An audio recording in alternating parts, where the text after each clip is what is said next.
Wild Health is about optimizing you. We use genomics, blood work, biometrics, microbiome assessment, many other tests, and a conversation with you to come up with a full health optimization plan. What's the perfect diet, exercise, and supplement plan for you and only you? The Wild Health podcast is about optimizing all of us. Here we cover the cutting-edge science that gives you the base to be able to apply the personalized plan we give you as a patient. To sign up as a patient, go to wildhealth.com. Or if you're a physician or health coach and you want to learn how to do this for your patients, we're happy to help as well.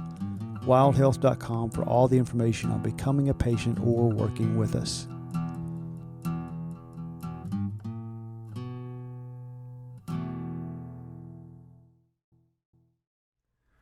All right, so super excited to have the CEO of Wild Health with us today, Dr. Matt Dawson. Matt, how's it going, man?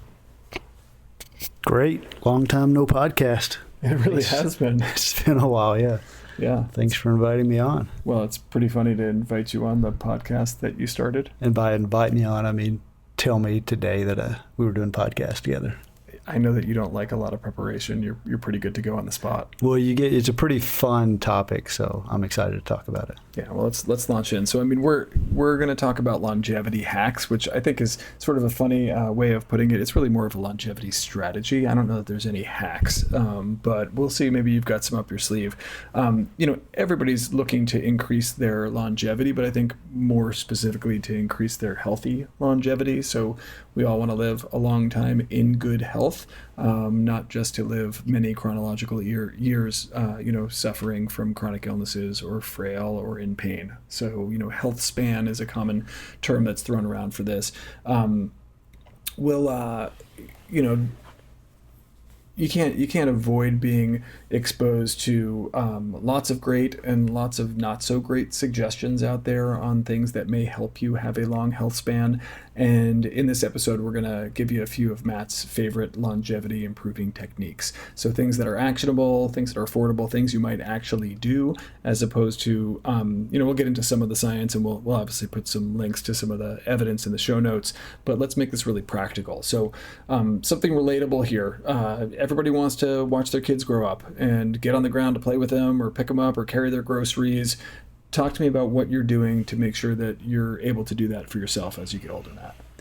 Yeah, and so I'm going to call it longevity strategies as well. I think that's better than hacks here, because we want to have a good strategy if we want to do this well and have a long health span. And it's a little bit awkward, I think, to talk about this, because when I'm thinking about talking to our podcast audience, I would love to give them actionable things. And I'm not going to try to do that. I'm going to try to just talk about what I do, knowing that when we're talking to a patient about this, it completely depends on that person, like how we would advise having a maximal health span. So none of this is prescriptive, none of this is advice. This is just what I do.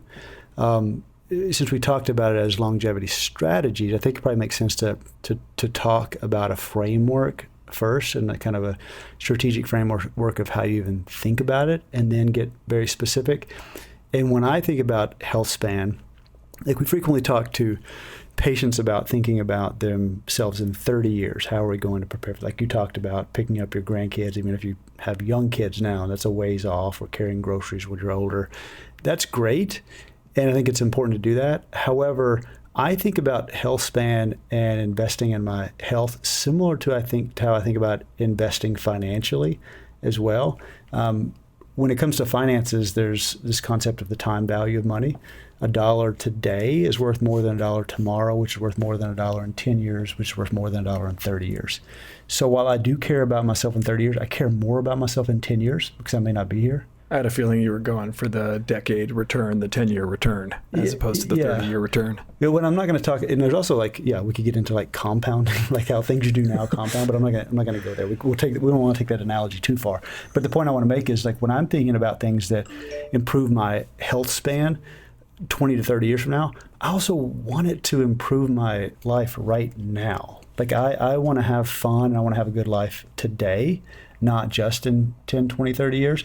So I am not doing things like extreme calorie deprivation, even though we've seen in rats and in some primate studies that's going to lead to a longer health span. It sucks today, so I'm not going to do it. I'm looking for things that stack, that make my life better today, and I'm going to get a good return on them later. I think there's two amazing things that you just said right there. The first is, actually the caloric restriction, we have no idea what the health span necessarily in terms of life enjoyment the primates or the mice had in those studies, but they did live longer, right? In some of the caloric restriction, although it's interesting, it depends on what the control group was eating. If the control group was eating like the equivalent of a standard American diet, then the calorie restricted group lived longer in comparison. If the control group was eating sort of the equivalent of a wild diet, there wasn't as big of a difference. So that aside, the thing that I really love about what you said is we can prepare ourselves for a health span, but the whole point of having a long health span is to have many years that we're enjoying our life. Mm-hmm. And if what we're doing is planning to enjoy our life 20, 30 years from now, instead of enjoying it all the way through that health span, there's no point. Yeah. Right. Then you're just looking forward to, when I'm 80, I'm going to feel really good and enjoy my life. But now I'm going to really punish myself so I can make it to 80 when then I'm going to be healthy and happy. So I think it's a great way of looking at it is you want habits and strategies that feel good now that also happen to lead to feeling good later and being healthy and functional later in life. Yeah, and there are certain things that will certainly make me feel really good now, like ice cream or maybe shooting up heroin or something like that, but it's going to lead to really negative consequences in the future. So I'm never. There's a 2x2 table here for sure. Yeah. So definitely not just kind of total hedonism, but there are, and when I think about strategies or hacks, that's what I'm thinking about, the things that I enjoy now. I also think about stacking benefits. So I guess that applies to kind of the business and investing part too. When it comes to starting businesses, I've always looked for things that had multiple benefits. So getting to do them with friends, solving a problem in the world, and making money at the same time. I want to find things that have multiple benefits. And that's how I think of it. And because I have such limited time, when I think about maximizing health span and what can I do today for my future self and now, I'm thinking of things that have multiple positive effects. And those are the things that I lean on and do the most. So you may start talking about some of those, or... Yeah, don't keep us waiting any longer. I feel like this is a good overview, and then you're gonna like duck out of the podcast right before the good stuff. Yeah, so we get a call. So to get into kind of some specifics, it's not rocket science what the big things are. So let me just list those big things, and then I'll get very specific about those. Exercise, diet, emotional, social, sleep. Those are really kind of the big things that make a big difference, I think, in our health span, both now and later, optimizing those things. So let me talk about how I go about optimizing those, give you specific examples. With exercise, we know that the biggest predictors when it comes to mortality, maybe just period, not just within exercise, but probably period, is what is someone's VO2 max and what is their grip strength, which those two things specifically, it's what you do to get those, obviously, that has all the benefits, but they're a really good measure of, are you doing things right to live a long and healthy life? And you can imagine why they would be helpful, but they're two really good things to work towards, to maximizing those two things. So to maximize VO2 max, you're doing a lot of zone 2, have a really strong base, and then you're doing some really intense exercise, some kind of zone 4 and 5 interval training. For maximal grip strength, you're lifting heavy things, you're doing resistance training. And then also important when it comes to physical health is your kind of coordination or stability, as different people talk about it.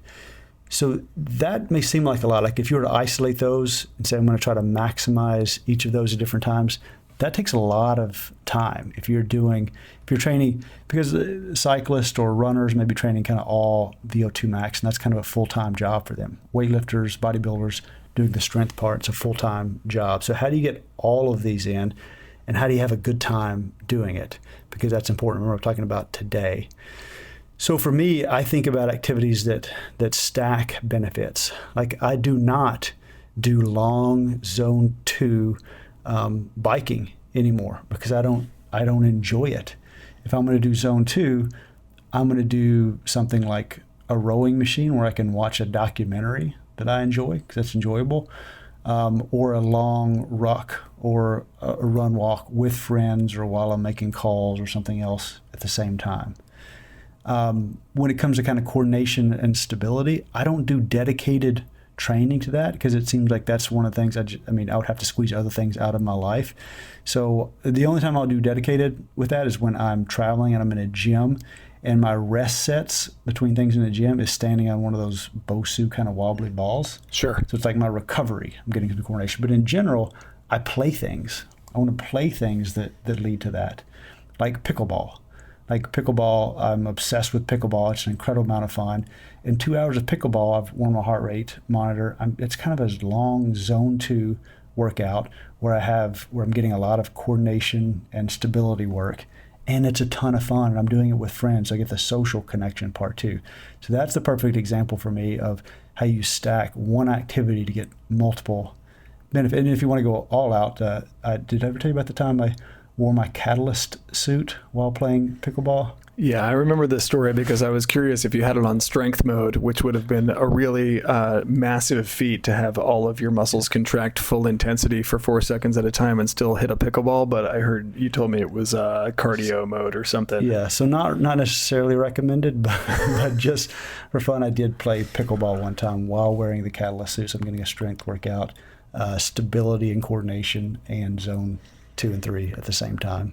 Yeah, I mean, you've inspired me to do the same. I remember the first time we did a workout in a sauna, and I was like, oh man, you can get a workout in and get sauna in at the same time. Highly efficient, super fun, a little bit painful, but super fun. Whereas zone 2, I could not agree more. And I don't know if I've talked about this on the podcast, but I had an allergy to doing zone 2. For years. I just really disliked being on a rower or a bike or a treadmill for 45 minutes to an hour at a time. I found it just soul-crushingly boring. And for me, it's rucking. So now in the mornings I'm up, I do 45 minutes to an hour with a ruck with my dog. And we're outside. She's getting a walk, so there's a benefit there. I'm in nature. I'm getting early morning sunlight, and I'm getting my circadian rhythm set for a good night's sleep that night, and I'm getting my zone 2 at the same time. And I think there's if you look at all of the things that you may hear in the health and wellness space about things that are going to be good for you, you could easily end up with a 32 to 36 hour day for each of your days, right? So if you're not combining things, you're just eliminating things. And there's ways to combine them and just make the stacked experience even more fun than doing either of them individually. Yeah, and you mentioned sauna. Sauna is a great example of that stacking. With sauna, for me, it's a mental kind of mindfulness thing. It can be. It also is physical. I mean, we know all the Finnish studies about the decreased mortality, decreased dementia, cardiovascular events, all of those things. So it's great physically, it's great mentally. It also can be a social thing. I try to do it with friends as much as possible. But sauna is one of those perfect ones that you're stacking, getting multiple benefits. I mentioned kind of mindfulness in general. This is one as well that I don't do great with meditation. And the reason I don't do great with meditation is because it seems like a singular thing, like I'm not stacking, like it's not efficient. And I do it, but for me, kind of a hack here is I try to do things that are with other people. So combining mindfulness with the social connection piece. Like we several of us went and did a silent meditation retreat for multiple days. We did it kind of as a group as well. Breath work, which a lot of people do.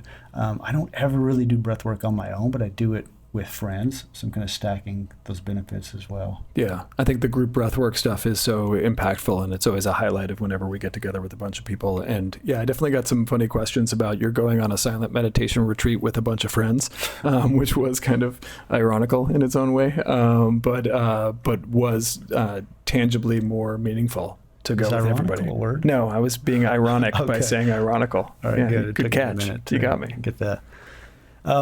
We didn't talk about diet at all. I think we should. And again, I'm going to give a very specific approach to diet because it's not necessarily what everybody, and it's changed for me over time. I think it's a good example of both wanting to not destroy myself right now, but live a long time as well. I'm not as obsessed as I used to be around food. I kind of control what I can control. Mm-hmm. And without making other people uncomfortable, without making other people's lives difficult as well. I used to be very obsessive. My kids thought it was amazing if they saw me eat something sweet or not good.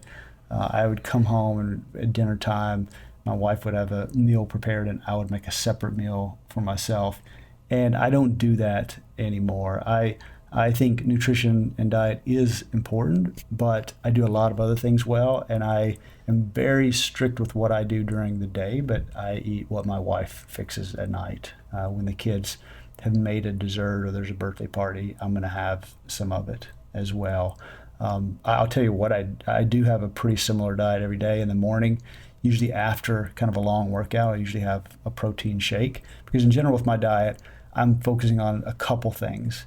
One, the quality of food, and number two, getting enough protein. Those are really the two driving factors, and I do enough exercise and burn enough that otherwise the amounts that I'm eating is kind of what I want to eat and when I'm hungry. So in the mornings after usually a long workout, I'll usually have a protein shake or even do it with my workout, 40 to 50 grams of protein, usually whey and collagen mix. Then for lunch, same thing every day, which is 2 cans of sardines, some mustard, some pickle juice, delicious, some guacamole in it, some pickles, and some Parmesan cheese wisps. It's another 50 grams of protein. If I'm hungry, I'll have kind of a 50-gram protein snack in the afternoon, but if I'm not hungry, then I'll eat dinner, whatever my wife has made, because that's kind of a social thing with the family as well. And it's pretty simple. I think that gets me most of what I need and want. And I don't think I'm hurting myself. I think I'm contributing to a long life, and I enjoy it. I love the sardines. I crave them, and the rest of it is easy for me. Yeah, well, you're setting up such a great base where you're going into post lunch with 100 grams of protein already. So we were just chatting with somebody earlier today, you and I, about how hard it is to hit 150 or 200 grams of protein if that's a goal for you. And it may not be for everybody listening, obviously, but if you have a really high dietary protein goal, how it can feel like a slog. And I love the idea of just building a protein shake in around a workout that you're doing anyway. Again, where you're stacking your nutrition with your workout, and then having a go-to lunch that you know is going to get you most of the way there. And then if you're on vegetarian meal plan for the night or a lower protein meal plan, you've already built such a great base during the day that you're not sitting there having to try and sneak in an extra protein snack over the course of the day. Yeah. And I think the last thing, it would be incomplete without talking about sleep. Everyone knows sleep is such a force multiplier if you get it right. It's so critical for our longevity in so many different ways. And for me, sleep is one of those things. It's just a complete non-negotiable. It's a perfect example of something that if you get right now, you feel better now. You're just a miserable person if you're not sleeping well, and it has such deleterious long-term effects if you don't get it right. So for me, sleeping is pretty straightforward and simple. To take 60 seconds on this to talk about it from a broad perspective, when I talk about sleep, I always talk about people sleeping ancestrally. And when I think about that, it has to do with light, sound, temperature, and timing. So timing-wise, people used to go to sleep pretty soon after it became dark. So going to bed earlier and sleeping longer, that's ancestral. When it comes to light, if you imagine a caveman or cavewoman sleeping in a cave, it's very dark. There's no artificial light, so there's little artificial light as possible. Sound, it's either completely silent or there's white noise. You can imagine a stream trickling through a cave. So those two things, not horns and things all night, like you'd get in a city. And the temperature in a cave is kind of mid-60s, which most of the research shows is kind of a perfect temperature. So if you kind of just use the caveman, think about what a caveman or cavewoman would sleep, that's good in general. We're talking about strategies and hacks though, so I'll give you a few for me. For me, there's a couple supplements. I find magnesium and glycine to both be very helpful, and also CBN, which is a cannabinoid, which is I found very helpful for sleep as well. Temperature for me, I've tried a lot of different devices, kind of cooling devices. What I've landed on, which I like the best, and it's kind of saved my marriage, is the 8 sleep, because you can kind of control both sides of the bed, different temperatures, and we don't have these temperature fights every night about hot or cold. Those are the biggest ones for me when it comes to sleep, is the temperature and those just few supplements. I love it. I don't think a discussion for our audience would be complete on longevity if we didn't touch on some of the longevity molecules. And we don't need to go into detail on sort of the literature or lack thereof on metformin or rapamycin or some of these other longevity molecules. But the question I have for you is, what percentage of the longevity gain do you think would come from an easy quote unquote hack like a longevity molecule versus everything you've outlined in terms of a focus on nutrition, sleep, mindfulness, sauna, exercise, etc.? So like, to me, I think of this as sort of as marginal gains on top of a really, really broad base. But I get a lot of questions from patients about longevity medications and molecules and whether there's a huge benefit there for them, and is that something they should be focusing on? Yeah, so I think the molecules are way less than 10%. Definitely single digits. I wouldn't be surprised if it's 1% to 2% in the end. It's still worth thinking about because we're wanting to eke out those last little bits. And I do take rapamycin. I take it once a week, have for a long time. I used to take metformin. I don't anymore.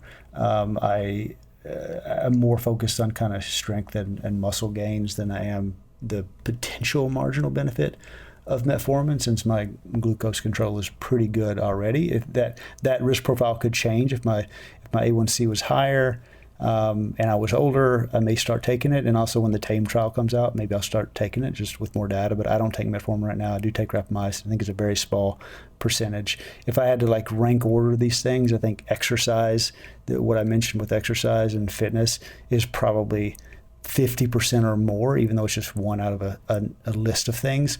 After that, I think sleep, diet, and kind of mindfulness, emotional health are all pretty similar in my mind. I'm not sure if you could force me to pick one that I think is more important that I wouldn't be willing to give up. It would be the sleep, because it just has a massive effect on the other two. I can't be mindful and emotionally healthy if I'm not sleeping well. I don't eat a good diet if I'm not sleeping well. Your body doesn't process the nutrition and the nutrients you get as well if you're not sleeping well. So I'd say exercise, sleep, and then after that, kind of the diet, mindfulness piece that's how I would rank order the benefit from these things. Yeah, well, I wouldn't have asked you to rank order them because I think it's an impossible task. I think just, all of them together compared to molecules, I'd agree with you. I think the foundational base is probably more like 90-95% of the benefit as opposed to rapamycin once a week or metformin for longevity. And, the reason you can't really rank order them is if you're eating nothing but, processed cakes and cookies, that could be just as detrimental to your health, I think, as not sleeping or as not moving. I think, that's a great overview of why they're all important and how they all work cross-functionally. So, ultimately, while increasing the amount of years in your life's a great goal, it's pretty clear that from this discussion that we're more interested in considering the quality of those years. So stressing out over these things, aiming for perfection in 30 years while you work your butt off right now to try and make yourself healthy 30 years from now is not the goal. Tomorrow counts, today counts. We want to try and do everything we can to set up these healthy habits that are also enjoyable. So whether you turn off this podcast and get into a cold plunge, take a long walk, meditate, rock, hop in the sauna and do some kettlebell swings, whatever floats your boat, we hope you walk away from this with a better understanding of some key longevity principles that you can take today into your daily life. So thanks, Matt. I appreciate you sharing with us. Thanks. I'll see you out there at our first annual Catalyst suit wearing pickleball tournament. I'm going to take you down. I'm going to take you down. That's all for this episode. Thanks everyone for listening. And if you're looking for more, be sure to follow us on social at WildHealthMD and head over to wildhealth.com or wildhealth.com/premium to become a patient and experience precision medicine for yourself.